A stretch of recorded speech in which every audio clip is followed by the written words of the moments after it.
Good morning. Thank you for joining us this morning as I bring you another episode of H3 TV, where we share hope, health, and happiness. We share ideas, stories, and strategies to bring more hope, health, and happiness into the world. Because who couldn't use a little more hope, health, and happiness? And especially this special Christmas week, sometimes the expectations are so high of having a Rockwell Christmas, that everything will be perfect, that life will be perfect. But one thing we know for sure is life is not perfect, right? But can we stay hopeful and healthy and happy in the midst of the challenges, the changes, the storms we walk through in life? And I have the pleasure today of having my new friend, Pam Shepherd, with me, and we're going to talk to you today about hope. So thanks for being with us, and I hope you enjoy our ideas about hope. Hey, Pam, thanks for being with us. Hey, Annie.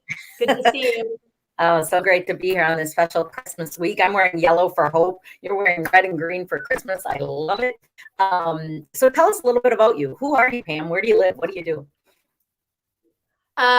Well, I am a industry veteran, I hate to say, but I'm proud to say it. I have been in the hospitality industry for over 30 years. And I recently moved from Atlanta, Georgia to South Carolina. And I am currently the global sales director for an amazing meeting management company called the Global Event Team, based out of an Orlando headquarters. But super involved in all of the industry associations and worked for many great hotels and many great destinations in my career. Fantastic. Let me tell you a little bit. I guess I didn't tell you yet. I met Pam on a plane. We sat next to each other on the aisle seats and became fast friends, having no idea we were both flying to Aruba, that we were going to the same conference, Site Southeast. And I was getting to be one of the speakers, and she was one of the event planners there, and just so exciting to meet. We became fast friends. But today we're going to talk about hope. And I felt like when I met you in the midst of so much change and in an industry, hospitality has been so over the last year and a half, and so much hope, you were still so positive and so hopeful. What are 3 to 5 of your keys? How do you stay hopeful and happy? Well, it's been a year of challenges for me and a lot of change. So I really had to go back. Really for me, hope revolves around faith, which revolves around my relationship with God. And I know everybody's got different relationships, but at the end of the day, and I'll share a quote later, I really get a lot of my hope in life out of my family, but also in this amazing new community, this church we found when we moved, that is just so alive and so vibrant. It's on the Clemson campus, and the energy is amazing. So that's probably first and foremost. The second thing for me is, like I mentioned, I am so involved in our industry. I have been on international boards. I've been chapter presidents of 3 different associations. I get a lot from the people that I engage with. The work that I do that isn't my paid work, but it helps my peers, and I have a network of friends all over the globe now. So between boards I sit on and committees I'm on, those people give me energy. Those people. We all have our own story, but the people in my life really are the ones that make me, as I just heard from another speaker at a conference I was at last week, instead of stopping and pausing, I stop and I look at the view. And I've learned that from a lot of my friends, because their view is different than mine. And I think the conversation keeps us all going. And for me, I am a freak about Post-it notes. I live with notes all over my desk. So as long as I have a plan, I have hope. When I start to get down, I just stop, take a walk, look at the sunshine, and come back and make a list. So those are kind of my things. Some of it is internal, like my faith. The rest of it is external. I just need to be able to check things off and keep moving forward. Of all of those, is I love that you said faith.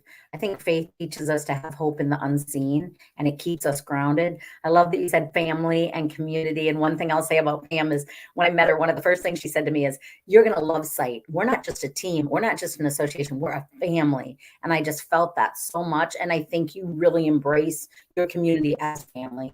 These are all brothers and sisters that you love and you care about. You care about their success. You care about their struggle. I love that about you, Pam. I love you just have such a kind and generous heart. I'd love to hear let the audience know because there's so many people in hospitality that listen to this. What are the associations that you have sat on the board or had a role in? If somebody's new to hospitality and they're like, I want to get involved with a group, where should I go? What are some of the associations, organizations you've been part of? Yeah. And listen, if any of you out there want to get involved, please reach out to me, because being a member of something, just going and showing up, you're really not going to get anything out of it. It's not going to give you hope. It's not going to build relationships. You really need to raise your hand, as simple as it is, or just attend some things. I started my career with Meeting Professionals International, which is the big, as we say, the mothership. I don't even know, 20,000 members globally. I've sat on the Michigan board of directors. I am now currently, for the second time, on the Georgia board of directors. I'm also was the president of PCMA. So most of you in the industry will know what PCMA is, Professional Convention Management Association. I was also president of our HSMAI, Hospitality Sales and Marketing, Georgia chapter. And then obviously SITE. SITE is kind of my mother, my family. It is the Society for Incentive Travel Excellence. It's a little more of a niche because it talks about incentive travel and the value of what travel does to motivate people to change their behavior and change their performance and change their scope and vision of life. It's a much smaller organization, but I've been involved in my chapter as president, and I was blessed for 3 years to sit on the international board of directors. And I'm telling you, these people, they're genuine. It's really about each other more than it's about our business. And you do work with people you know and trust, who are your friends. And I think this organization really, really embodies that. Awesome. And Pam, I love what you said. It's not just joining organizations, and we both know that is getting involved and volunteering and being part of the community. And the next thing I wanted to kind of chat with you about was, how do we stay hopeful when life gets hard? Because it does for all of us. Pam and I got some, in my mind, a little bit sad, devastating, maybe not devastating, but sad news yesterday. We were both looking forward to me speaking and her joining her friends and community and building more relationships in Dublin, Ireland in January for the Site Global Conference. And yesterday they had to choose to postpone it. And we were both a little sad, and maybe that's not the news, but when work and personal life is hard, how do you stay hopeful, Pam? What do you do to come back to hope when everything kind of feels out of sync? I think sometimes we get caught up. It's like a snowball or a domino effect. I think for me personally, I have to get away from the situation. I have to walk away. And like I said, look at the view. I am kind of a gym rat. So for me, I sometimes need to shut my mind off and turn my body on. So I have a tendency to either go to the gym or take a long walk with the dog, or just, again, step away from the situation. I also tend to be a very do-it-yourself crafty person. So I tend to take out my Cricut, for those of you that know what that is, or my sewing machine, and I start a project, because for me, when I do that stuff, I start with nothing and I end with something. And sometimes for me, the hope just needs to come. I need to complete something, or I need to see something positive come out of something. So I will turn off the work mode for a while and turn on the other side of my brain. But I think you need to step away and put things into perspective and kind of figure out, okay, I'm grateful. Like I said to Annie yesterday, we're not going to Ireland in January, but the beauty of that is we might be going to Ireland in May, June, or July, and it's a lot nicer in Ireland, and the golf is much better that time of year. So, it's just a bump in the road. Yes, exactly. It's a bump in the road. I love that. I always say movement is my medicine. So I love that and I also like how you described it. You're the first person to say it like that. Like, I get out of my mind and I get into my body. And hope is about the unseen. And so you finish a project and then you can see it done. You can start with nothing and sew something or make something with Cricut. I believe do scrapbookers do Cricut? Is that what that is? Or you can make cool. It's everything. It's a machine that prints out stuff that you can put on glassware, charcuterie boards, I guess, in a scrapbook. Yeah. It's better than your own handwriting. Oh, nice. I am not a crafter, so I don't know that one. But cool. I love that. I love that you give vision to the hard stuff and get perspective, right? And whether it's our work or our personal lives, sometimes we do feel hopeless. How do we get back into that. And I think too that, your mental health is everything. And, as they say, it takes a village. And there's a lot of times you can't solve these things on your own. I mean, I lost a job that I loved.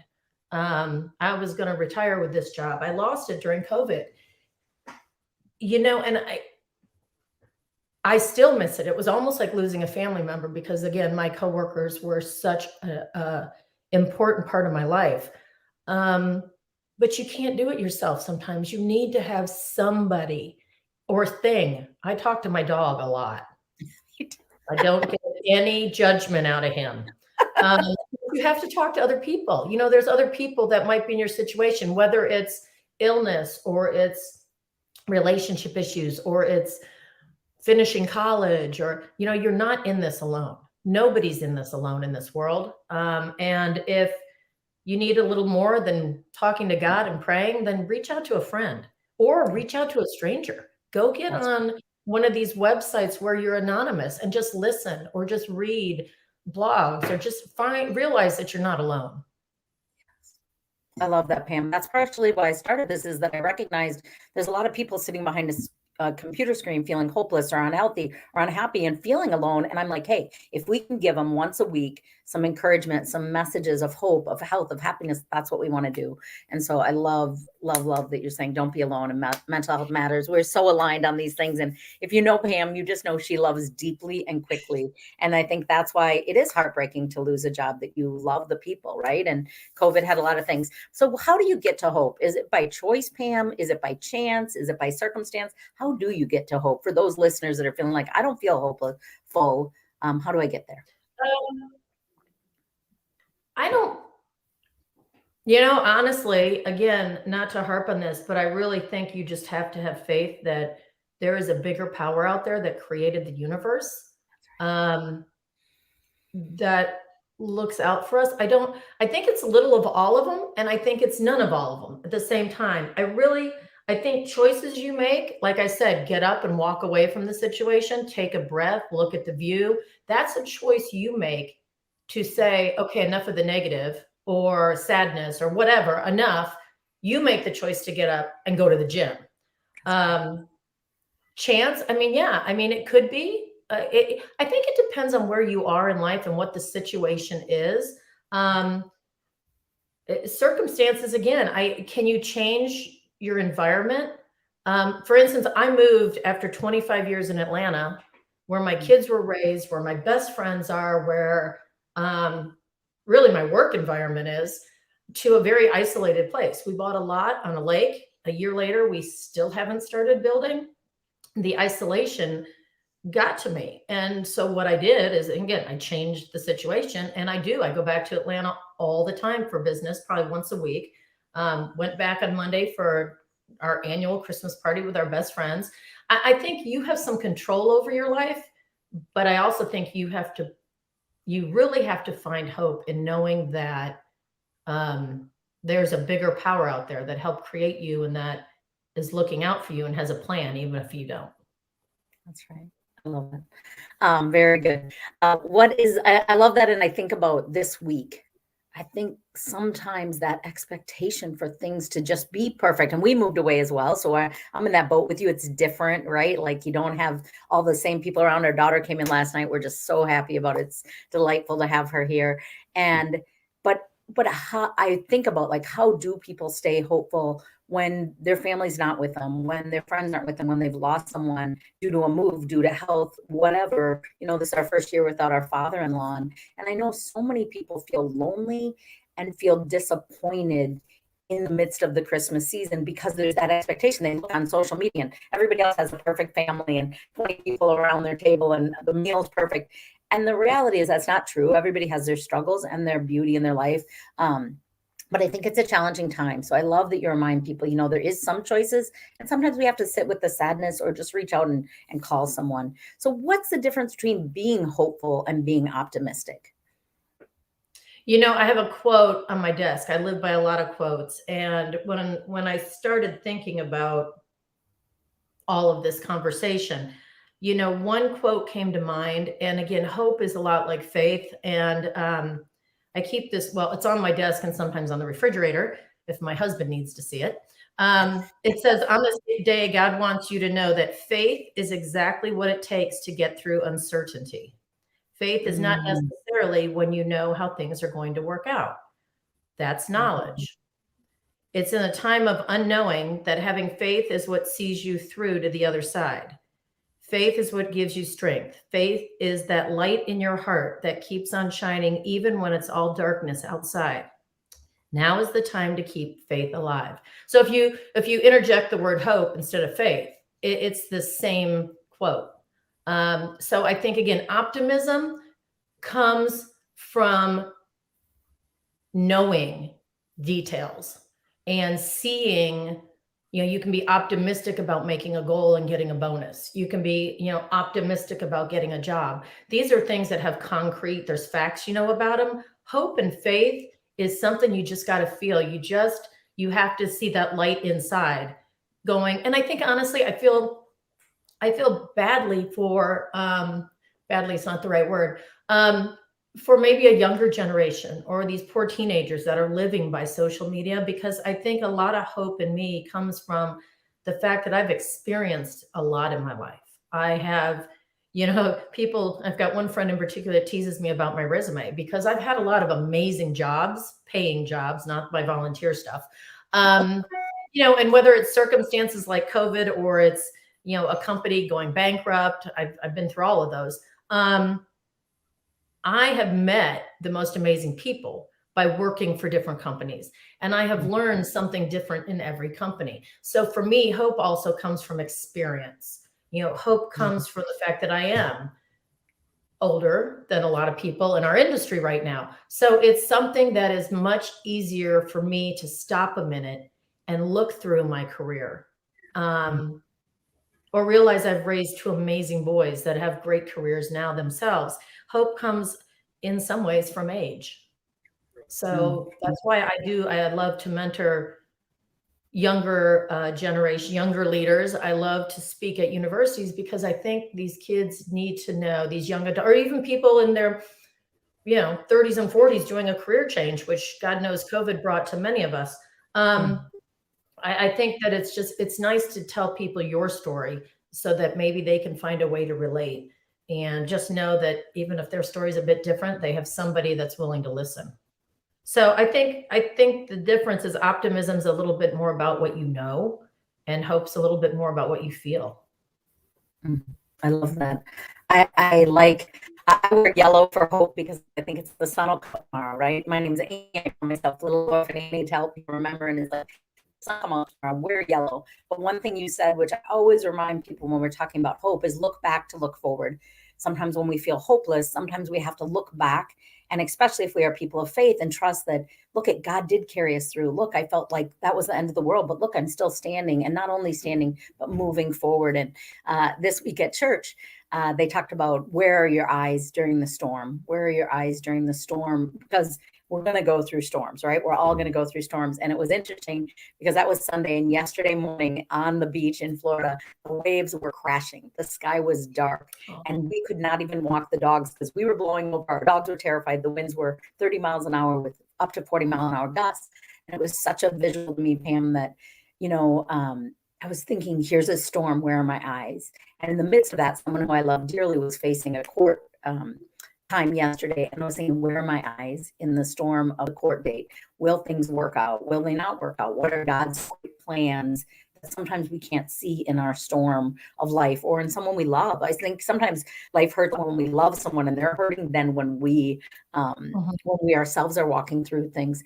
And I love that you're saying, wisdom, it's come with age. It's come with knowing you've gone through some hard stuff in your life, and you've loved people, but you always stay open to, this is a challenge. Who can I meet? Who can I love on?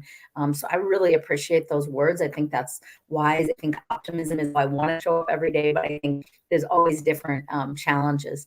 So when doubt slips in, when things aren't going as you want, either again, in your career, in your personal life, with our finances, with our relationships, with our health, so many people have these challenges in all these areas of their life. What steals your hope? What is the thing that, like, when you're feeling hopeful and everything's working right, and then all of a sudden, What is that storm that comes in that tries to steal your hope, and how do you get back? Oh, I think we've all been there, especially these last 2 years between elections and between COVID. Um, I got to tell you, I could have the best day and I turn on the news at night and it's like somebody hit me with a sledgehammer.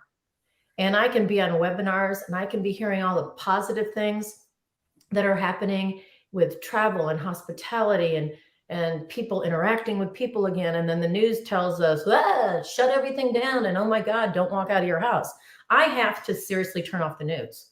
I think the news and social media can really drain your mental state. I'm not saying that we need news, we need facts, we need to know what's going on in the world, but I think especially, I think we need to find our news sometimes somewhere else, and maybe it's to subscribe to Wall Street Journal or Harvard Business Review or a medical journal. I sit on a great webinar every week with somebody who is a leader in our industry, sits on the U.S. Travel Association Board of Directors. And he really puts things in perspective in 20 to 30 minutes of news that came out, mostly related to COVID right now, but news that's out there that's not the sensationalized news that are facts and figures and data statistics. So I think sometimes, especially social media, because like you said too, it's the sensationalism of it. And our friends, we all do it. I just posted a bunch of pictures last night about the great Monday night Christmas party we had, but people don't post, they post the negative to get a argument going or something. You just don't know. You don't know what you read and you don't know what you hear unless you look at all the options. So what drains me is when I do pay too much attention to social media or the news. I think you really need to, in my opinion, I need to get up every Sunday and go listen to the amazing music and to the message because, I just need a different side of the story.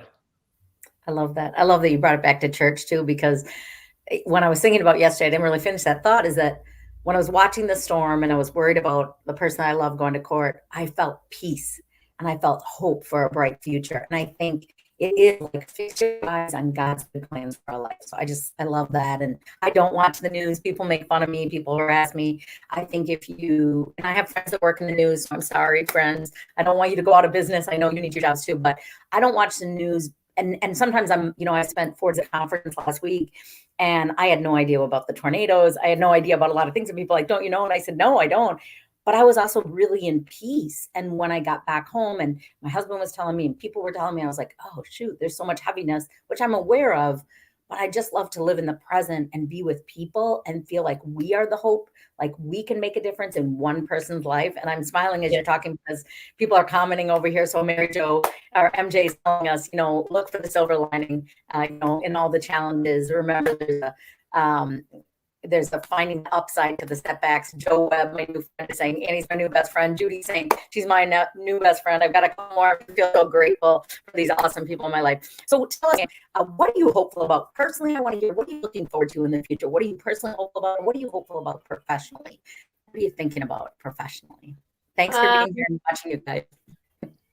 Professionally, I'm hopeful, I'm whether you're vaccinated or not, I'm hopeful that our world will get back to the new norm and that we will realize that there's a bad virus out there that we need to be cautious of, but we cannot just stop our world and stop our economy and stop. Human beings are wired to be together.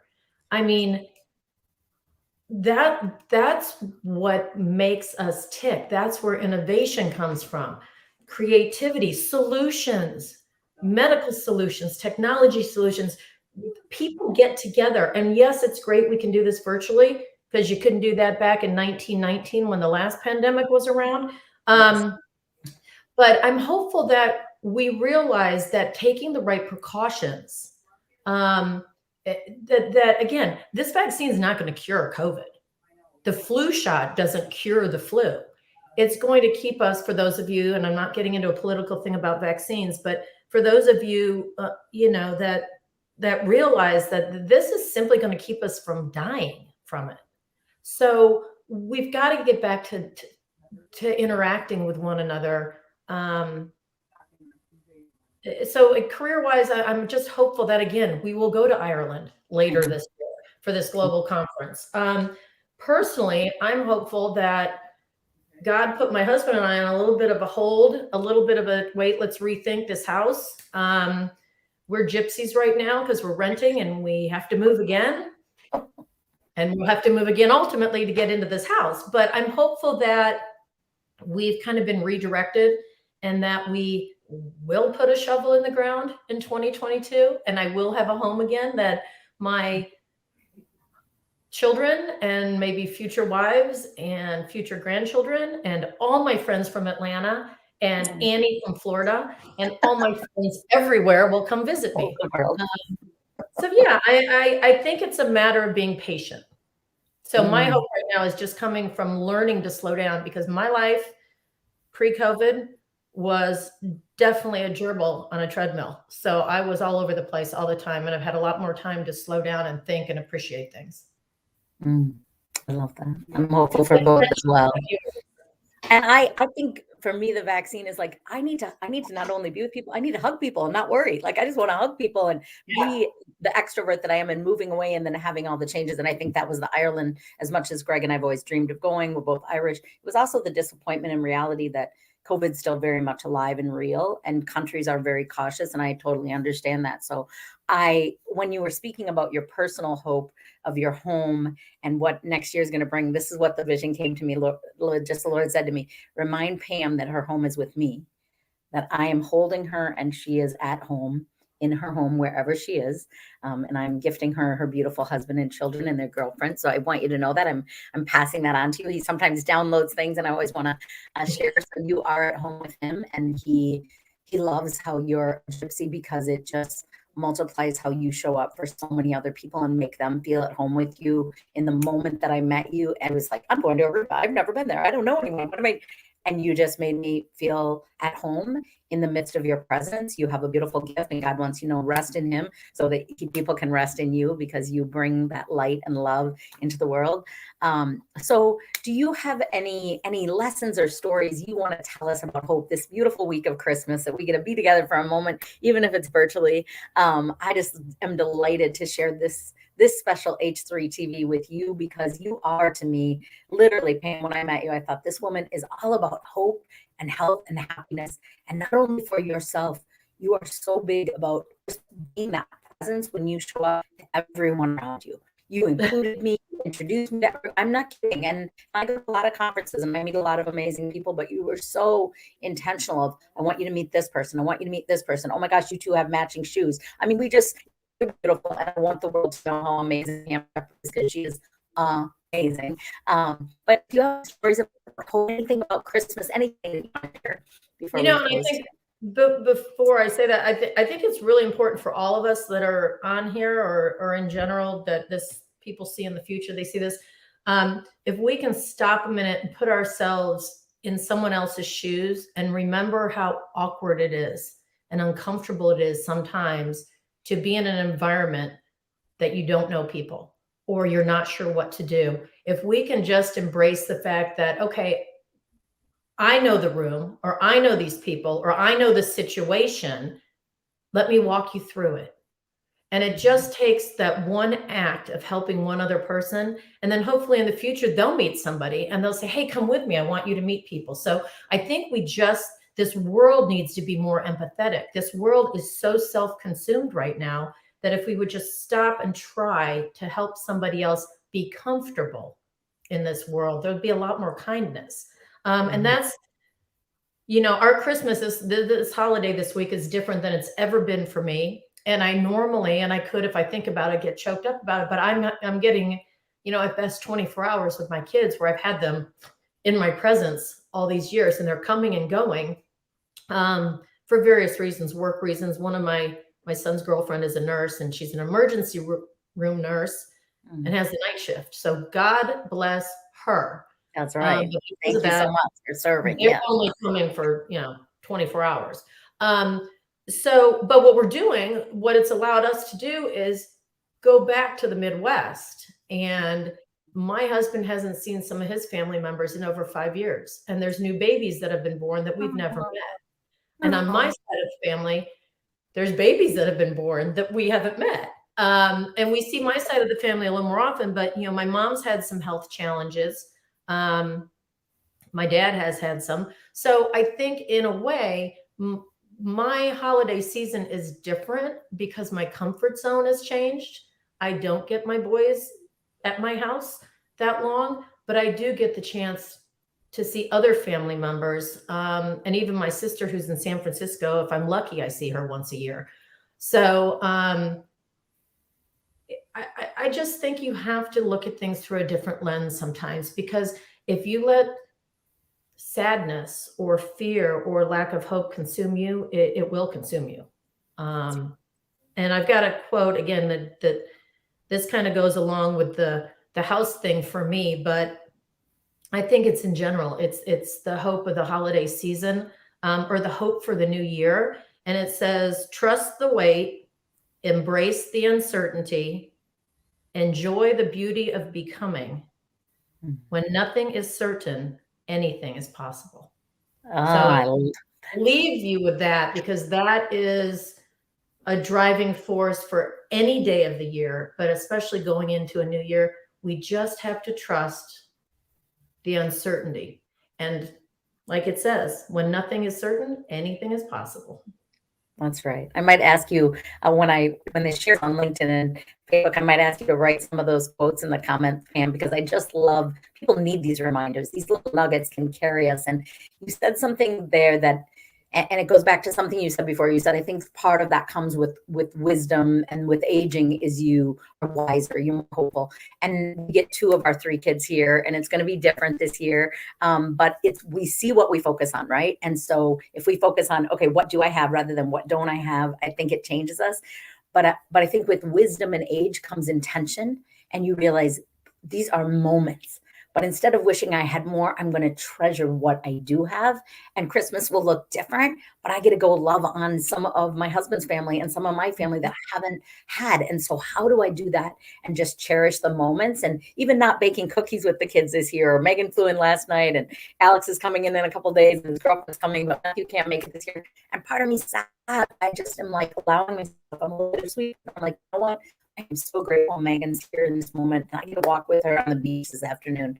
I'm grateful for that. And so I think what we focus on, we're going to see. And whether it's a moment, and thank goodness for your son's girlfriend that is willing to be a nurse and to serve at night in emergency over the holidays, when so many people are like, I need more days off. And what a beautiful heart she must have. So thank you for your service. But I just thank you for being here, Pam. I wish everyone such a Merry Christmas. Pam, if people want to get a hold of you, if they want to connect with your beautiful, hopeful, optimistic spirit, your wisdom through the pain, maybe it's wisdom through the pain. Isn't that a song? How would they do that? What's the best way to connect with you? Email, or probably any of the social media, LinkedIn, Facebook. Pretty easy to find me in those places. What's your name on there? I think it's a little different than what we have posted here. So the difference is, I think on Facebook, I have my maiden name in parentheses. So it's Pamela Reed, Reed, in parentheses, Shepherd. She goes by Pamela. That's what I want you guys to know, because I tried to find her under Pam, but she goes by Pamela. Yeah, professionally I go by Pamela, but if you call me Pamela, I'll freak, because I am so Pam. I'm a little more spontaneous and fun than Pamela sounds. But for those of you that might be out there that are Pamelas, that's great too. My email, though, I'm happy to share that, because I'm happy to communicate in any way possible. But it's P for Pam, and then it's SHEP21@outlook.com. But I welcome new friends. I always welcome new friends. And I got to tell you, Annie, there was an instant like we were soul sisters from somewhere. I'm sure we could do a dance, soul sister dance. But and when you hear Annie speak professionally, I think more of the business world needs to hear Annie's message, because she makes us realize that we are all human, and business shouldn't take the place of being human to one another, and that there is a positive in everything we do. And I got to tell you, Annie, we're going to be friends forever, and we will go to Ireland together. I promise. Yes. Thank you so much, Pam, for being with me. Thank you, everyone, for being here this week. Happy holidays, everybody. Happy New Year. Happy holidays. Merry Christmas. Happy New Year. Stay tuned. We're going to continue to spread hope, health, and happiness because we all need more of it. And we need to be there for each other. Like Pam said, reach out. Somebody's lonely. And when I think about living a grand life, it's about growth. And yes, growing your mindset. But another way I love to remind people to have a grand life is grow your friend circle. You might know a lot of people. You might be comfortable with them, but invite someone in every day. Look for someone lonely. They exist. They need you, and you might be the difference that makes all the difference in the world in that life. So thank you so much for being with us. Merry Christmas, Happy New Year, and can't wait to see you next week. Thanks for being with us.